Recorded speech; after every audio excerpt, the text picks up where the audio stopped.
Hallo Leute, in diesem Video werfen wir einen Blick auf 5 Filme, die einen Zusammenhang mit echten Kriminalfällen haben. Dieses Video ist eine Zusammenstellung von Videos, die ich schon mal hochgeladen habe.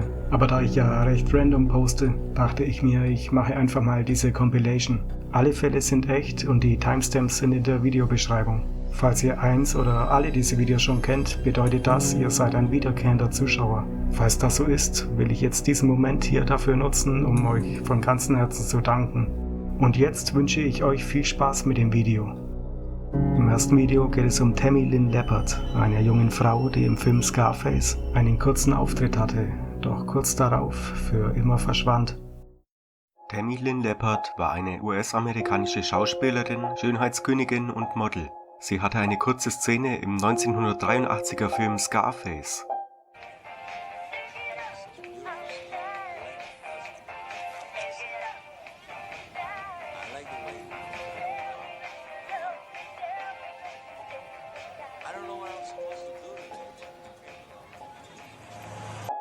Tammy Lynn Leppard hatte zweifellos eine vielversprechende Karriere vor sich. Doch Tammy verschwand bis heute spurlos, noch bevor Scarface damals in die Kinos kam. Tammy war zum Zeitpunkt ihres Verschwindens gerade einmal 18 Jahre alt. Nachdem das Shooting beendet war, ging Tammy an einem Wochenende unbegleitet zu einer Party. Laut ihrem guten Freund Wing Flanagan kam sie von der Party als eine völlig andere Person wieder zurück nach Hause. Tammys Mutter ging davon aus, dass sie Angst hat, von jemandem ermordet zu werden. Tammys Mutter bestand darauf, dass sie sich von einem Arzt untersuchen lässt. 72 Stunden später wurde Tammy wieder entlassen. Am Tag ihres Verschwindens, dem 6. Juli 1983, wurde sie zuletzt auf einem Parkplatz in Cocoa Beach, Florida gesehen. Sie soll sich mit jemand gestritten haben. Dieser Mann wurde später auch ermittelt und er gab an, dass er sich tatsächlich mit Tammy gestritten hat. Er hat sie abgeholt, sie haben sich im Auto gestritten und er hat sie auf dem Parkplatz zurückgelassen.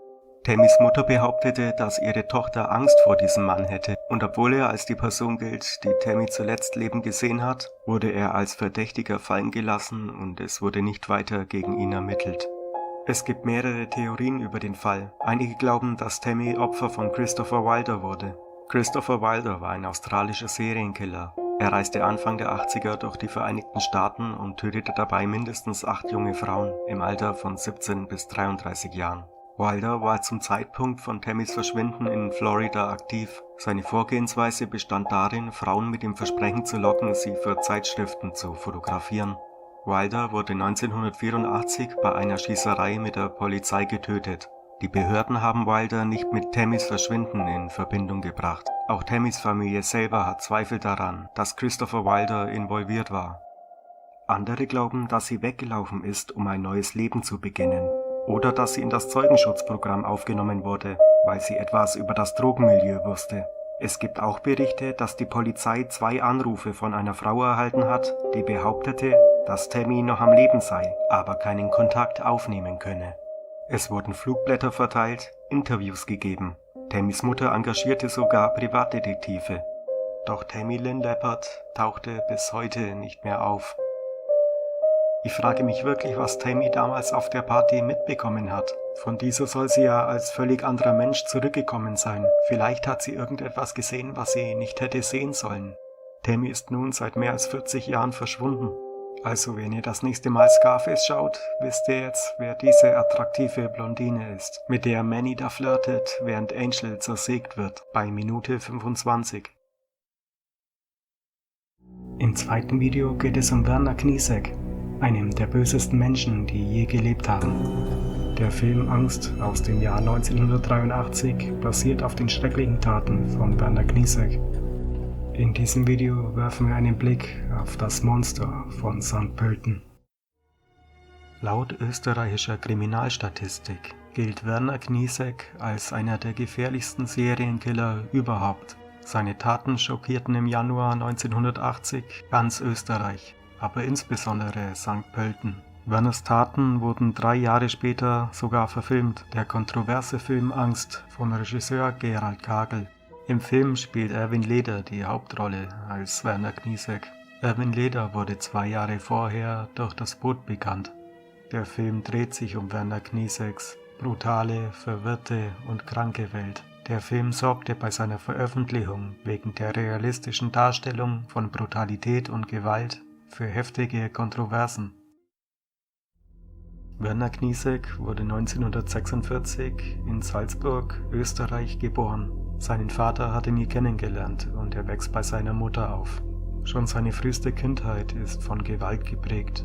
Als Jugendlicher kommt Werner Kniesek ins Heim. Er prügelte sich, schwänzte den Unterricht oder mobbte andere. Einmal hat Werner einen Mitschüler attackiert, mit der Absicht zu töten.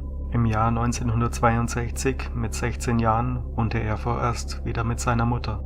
Da Werner nicht auf sie hört und sich regelmäßig prügelt, sagte seine Mutter, dass sie möchte, dass er auszieht oder zurück ins Heim muss. Daraufhin stach Werner seine Mutter nieder und verletzte sie lebensgefährlich. Er flüchtet nach Deutschland, wird aber gestellt und wieder nach Österreich gebracht. Wegen versuchten Mordes wurde er zu einer Jugendstrafe von 2 Jahren verurteilt. Als Werner wieder entlassen wurde, machte er so weiter wie zuvor. Gewalt, Einbrüche, Diebstähle und so weiter. Das Ganze endete vorerst im Jahr 1972. Werner erschießt völlig grundlos eine 73-jährige Rentnerin. Werner kannte sie nicht mal. Wegen dieser brutalen, gemeinen und kaltblütigen Tat wurde Werner im nächsten Jahr verurteilt. Werner gab an, dass er krank ist und plädierte auf Unzurechnungsfähigkeit. Als man ihn fragte, warum er diese sinnlose Tat begangen hat, sagte Werner nur, es gibt keinen Grund. Werner wurde zu insgesamt 8,5 Jahren Knast verurteilt. Im Gefängnis stellte Werner gebrannten Schnaps her und verkaufte diesen. Im Januar 1980 sollte Werner eigentlich bald entlassen werden. Wenige Wochen vor Ende seiner Haftstrafe wurde Werner ein mehrtägiger Freigang gestattet, um sich Arbeit zu suchen. Doch das hatte Werner nicht vor. Während seines 3-tägigen Hafturlaubes kaufte Werner sich eine Gaspistole. Außerdem besorgte er sich Mullbinden und trug all das in einem Aktenkoffer mit sich. Danach fuhr er mit dem Zug von Wien nach St. Pölten. 15 Uhr kam Werner Kniesek in St. Pölten an. In St. Pölten angekommen, ließ sich Werner mit einem Taxi fahren und gab sich als Teppichvertreter aus. An einer Nobelgegend angekommen, steigt Werner Kniesek mit seinem Aktenkoffer aus. Später gab er an, dass er selber nicht wusste, warum er nach St. Pölten gefahren ist. Er kann es selbst nicht genau sagen. Werner klingelte an 2 Häusern. An einem Haus öffnete eine Frau mit einem Hund, woraufhin Werner ohne viel zu sagen wieder ging. Der Frau kam die Situation merkwürdig vor und gab später auch eine Täterbeschreibung ab. Sie beschrieb Werner Kniesek, der zum Zeitpunkt der Tat 33 Jahre alt war, auf ca. 40, 1,80 Meter groß und schlank, gewellte Haare und er trug einen Mantel und hatte den besagten Aktenkoffer mit sich. Kniesek lief durch die Straßen St. Pöltens, als er an einem Fenster einen Mann erblickt. Dabei handelte es sich um den geistig behinderten Walter A. Walter war 27 Jahre alt und an den Rollstuhl gefesselt. Zum Zeitpunkt war er allein im Haus. Werner näherte sich dem Haus und schlug auf ca. 1,60 Meter Höhe ein Fenster ein und stieg ein. Kniesek bedroht Walter. Walter sagt, dass auch seine Mutter und seine Schwester im Haus leben und bald zurückkommen sollten. Gegen 18 Uhr kamen seine Mutter Gertrud, 55, sowie seine Schwester Ingrid, 24, zurück nach Hause. Sie parkten ihr Auto in der Garage und gingen ins Haus, wurden dabei von Werner erschreckt, der sie mit einer Gaspistole bedrohte. Die Frauen erblicken den gefesselten Walter.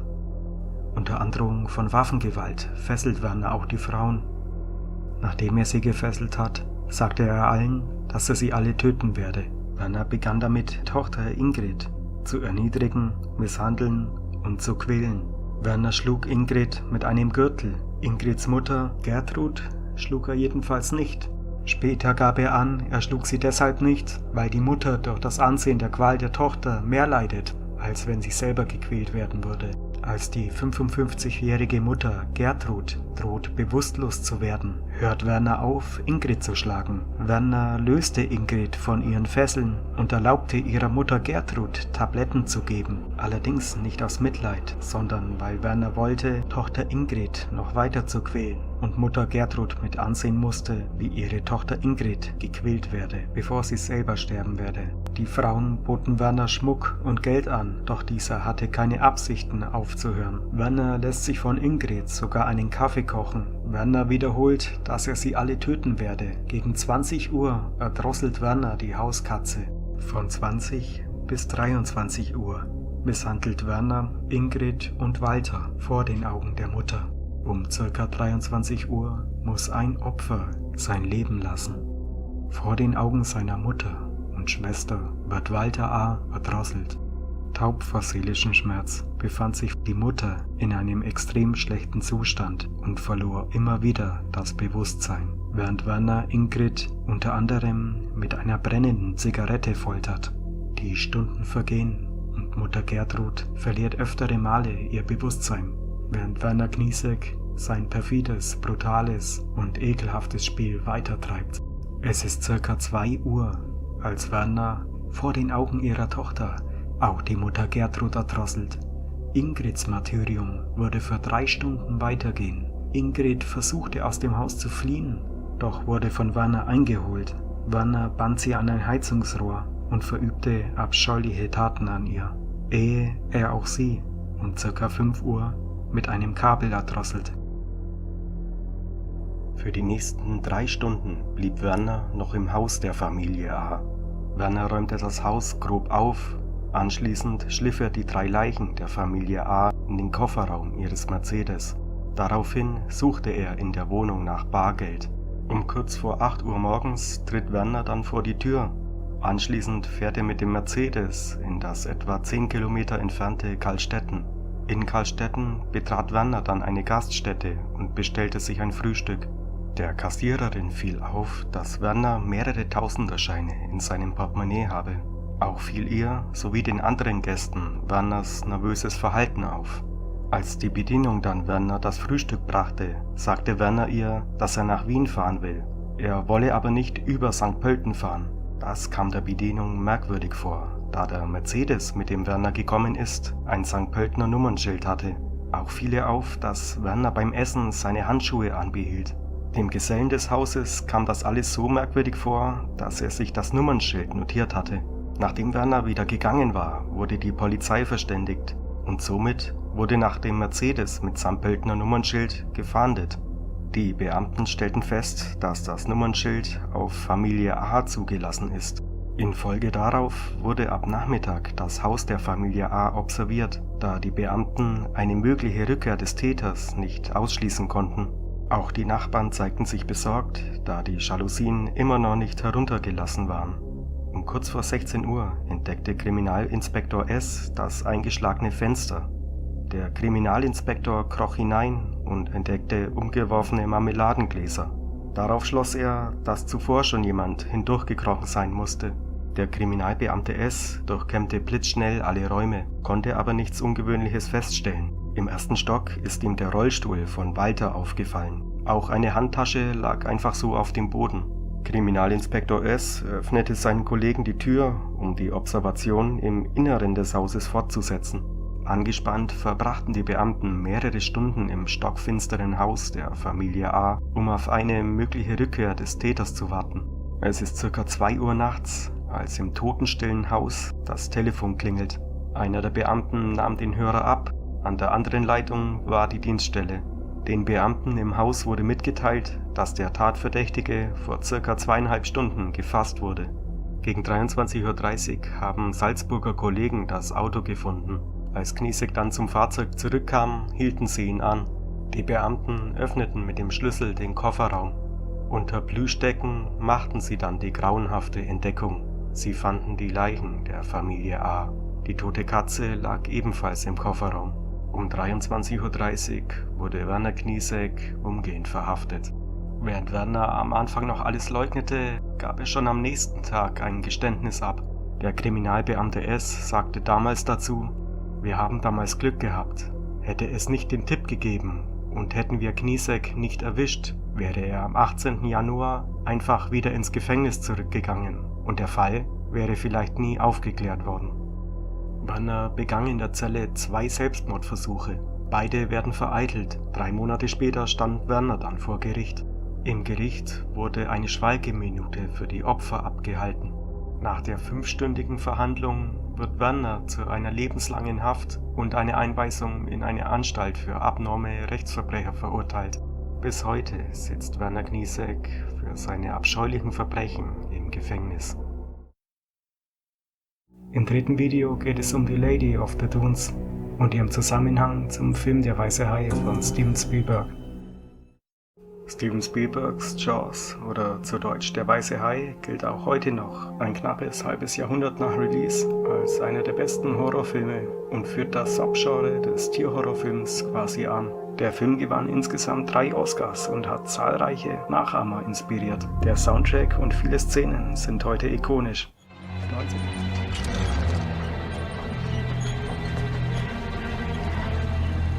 You're gonna need a bigger boat.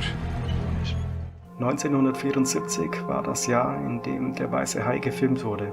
Am 26. Juli des Jahres wurde in den Race Point Dunes in Provincetown, Massachusetts, die unidentifizierte Leiche einer Frau gefunden. Die Leiche befand sich in einem schlechten Zustand und die Arme der Leiche waren abgetrennt. Möglicherweise da der Killer somit die Identifizierung verhindern wollte. Und das hatte leider Erfolg, denn die Identität der Frau war für 48 Jahre unbekannt. Die Leiche der Frau wurde wie gesagt am 26. Juli 1974 gefunden. Ein Jahr später kam Der weiße Hai in die Kinos. Im Laufe der Jahre entstand die Theorie, dass die unbekannte Tote möglicherweise im Film Der weiße Hai einen ungenannten Cameo-Auftritt hat, beziehungsweise als Statistin im Film auftrat. Im Film gibt es eine kurze Szene mit einer Frau, die große Ähnlichkeit mit dem Phantombild der unbekannten Toten aufwies. Der Name der Frau wird in den Credits von Der weiße Hai leider nicht erwähnt. Es würde fast ein halbes Jahrhundert vergehen, bis man erfuhr, wer die unbekannte Tote war und ob sie eine Verbindung mit dem Film Der weiße Hai hatte. Die Leiche der Frau wurde schließlich nur 160 Kilometer von dem Ort, an der Der weiße Hai gedreht wurde, gefunden. Die Ähnlichkeit zwischen Phantombild und der Szene der Frau im Film ist definitiv vorhanden. Achtet mal auf die Ähnlichkeit der Kopfbedeckung auf diesem Phantombild. Die Leiche der Lady of the Dunes wurde im Laufe der Jahrzehnte mehrere Male exhumiert. Am 31. Oktober 2022 gab die FBI-Außenstelle in Boston bekannt, dass die Lady of the Dunes nach 48 Jahren endlich identifiziert wurde. Bei der Toten handelt es sich um die damals 37-jährige Ruth Marie Terry. Ihr Ehemann Gal Maldovan wurde am 28. August 2023 offiziell als ihr Mörder benannt. Leider starb ihr Ehemann bereits Anfang der 2000er und somit kann er leider für sein abscheuliches Verbrechen nicht mehr zur Rechenschaft gezogen werden. Doch wie haben die Ermittler jetzt Ruth Marie Terry identifiziert, nach knapp 50 Jahren? Das war mithilfe eines forensischen DNA-Tests. Diese Technologie war in den frühen 70ern noch nicht verfügbar. Und in den letzten Jahren wurden diese DNA-Tests recht häufig zur Aufklärung verschiedener Cold Cases verwendet. In München wurde letztens ein 44 Jahre alter Cold Case somit aufgeklärt. Doch ist die Lady of the Dunes wirklich die Frau, die diesen kurzen Statistenauftritt in Der weiße Hai hat? Ist das Ruth Marie Terry? Wie gesagt, wurden die Statisten im Film im Abspann leider nicht genannt. Auch die Produzenten des Films konnten nicht weiterhelfen. Persönlich denke ich, dass sie es ist. Es passt einfach so viel zusammen. Es hat sich auch nie jemand gemeldet, dass er diese Person kennt. Und wenn ihr das nächste Mal diesen Filmklassiker ansieht, denkt daran, dass dies möglicherweise die letzten Aufnahmen einer jungen Frau sind, der kurz darauf auf bestialische Weise von ihrem eigenen Ehemann ihr Leben genommen wurde. Im vierten Video geht es um den Slasher-Film Scream. 6 Jahre nachdem dieser Film erschienen ist, geschah in der bayerischen Stadt Augsburg ein grausamer Mord. Der Täter gab an, besessen vom Film Scream sowie Halloween gewesen zu sein. Anfang der 2000er ereignete sich in Augsburg, Bayern, ein extrem brutaler Mord an einem kleinen Mädchen. Der Slasher-Film Scream, der 6 Jahre zuvor herausgekommen ist, spielte bei diesem Mord eine bedeutende Rolle, denn der Mörder war richtig fasziniert von diesem Film und trug beim Mord die Ghostface-Maske. In diesem Video sehen wir uns diesen Fall aus meiner Heimatstadt, der mittlerweile 22 Jahre her ist, etwas genauer an.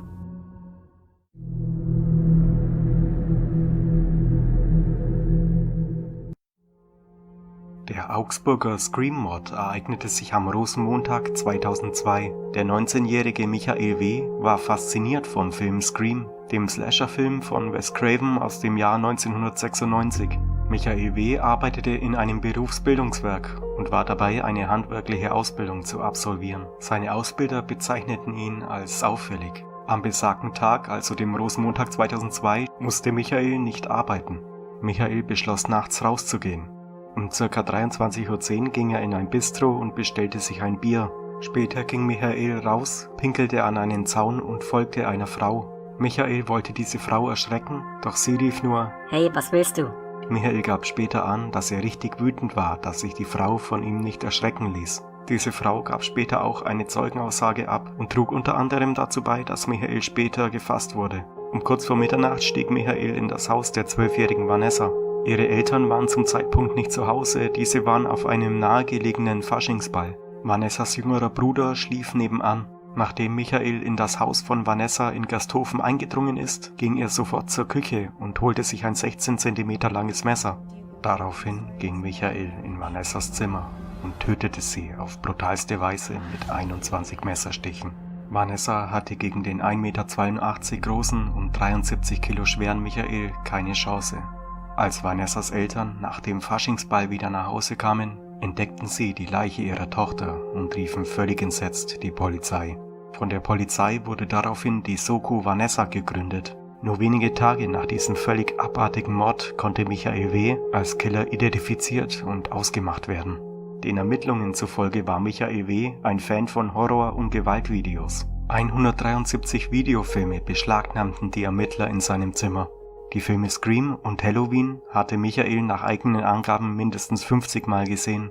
Michael W. wurde zur Jugendhöchststrafe verurteilt. Diese hat er 2012 abgesessen.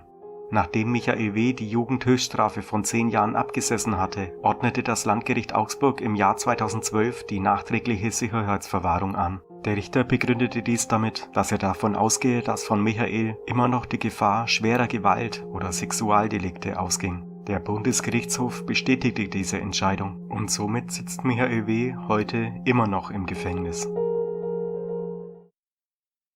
Im letzten Video geht es um Armin Meiwes.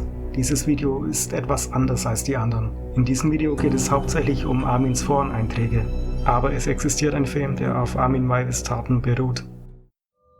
Armin Meiwes, auch bekannt als der Kannibale von Rothenburg, tötete Anfang 2001 den 43-jährigen Diplom-Ingenieur Bernd-Jürgen Brandes. Anschließend zerlegte er seine Leiche und verspaß einige Körperteile. Bis zu seiner Verhaftung 1,5 Jahre später hatte Armin Meiwes Körperteile von Bernd-Jürgen Brandes in seiner Wohnung. Meiwes hatte Brandes auf einer Yahoo-Kannibalengruppe kennengelernt. Bernd-Jürgen Brandes wollte getötet und verspeist werden. Brandes komplette Tötung und Zerlegung wurden auf Video aufgezeichnet. Dieses Video gilt heutzutage als verloren, womit es offiziell ein Lost Media ist. Allerdings wurden im Laufe der Jahre 3 explizite Bilder im Internet gefunden, auf denen zu sehen ist, wie Meiwes Bernd-Jürgen Brandes Körper zerlegt. Ich hatte mich auf eine Anzeige, die er ins Internet gestellt hatte, gemeldet bei ihm. Der Text war: Ich biete mich an, mich von euch bei lebendigem Leib verspeisen zu lassen.